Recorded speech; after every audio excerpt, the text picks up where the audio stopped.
Bonjour, aujourd'hui c'est rock'n'roll.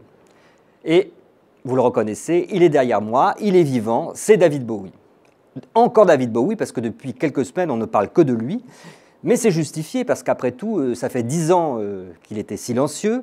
On n'attendait pas du tout à ce qu'il sorte un disque, il l'a fait, ce disque d'ailleurs il est sorti lundi dernier donc c'est tout frais, vous pouvez seulement vous l'acheter depuis quelques jours et vous aurez raison de vous l'acheter parce qu'il est très bon.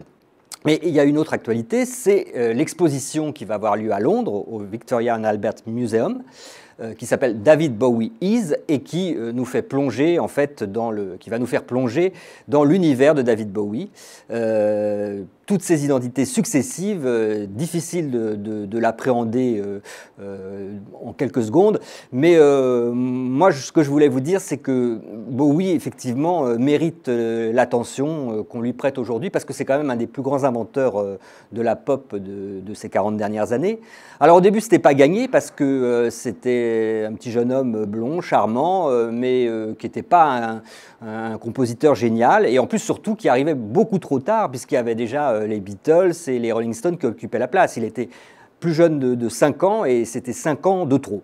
Eh bien, à la force du poignet, il a réussi, en montant sur scène, dans divers groupes, en apprenant à écrire des chansons et surtout en se composant un look à la fois vestimentaire, arty, en poussant un petit peu de son jeu naturel de séduction, de son physique, et puis en affichant une image androgyne poussée par sa première femme, Angie. Il a réussi à devenir l'icône des Swinging Sixties. Et quand les Beatles sont splittés, finalement, il a représenté le mouvement suivant, le rock décadent, pop glamour, avec ses habits incroyables, ses cheveux orange.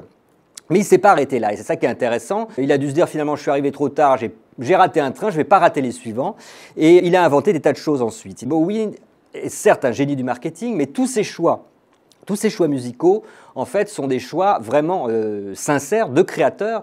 Quand il en avait marre d'une musique, il en essayait une autre. C'était un espèce de DJ permanent, où il écoutait énormément de musique, et tout d'un coup, il se mettait à écouter plein de musique noire, et il décidait de faire de la soul music, ou il écoutait du Kraftwerk, et il décidait de faire de la techno. Donc, loin de l'image de ce calculateur froid qui pastiche un petit peu tous les genres, c'est quand même quelqu'un qui a vraiment été imprégné de musique, et qui, jusqu'au bout, visiblement jusqu'au bout, puisqu'on est en 2013 et qu'à 66 ans, il ressort un album, a envie de jouer de la musique et de créer de la musique. Donc découvrez The Next Day, qui est un disque vraiment foisonnant, qui fusionne un petit peu toutes les périodes Bowie, Londres, Berlin, la drum and bass, la pop, tout cela dans une espèce de brûlot très énergique et très énergisant. Et allez voir l'exposition à Londres, si vous en avez l'occasion, elle dure assez longtemps, et vous pourrez voir là toute une collection d'objets, de maquettes, la façon dont il travaillait ses chansons. Vous allez pouvoir explorer vraiment la planète Bowie et en savoir beaucoup plus sur ce personnage mutant.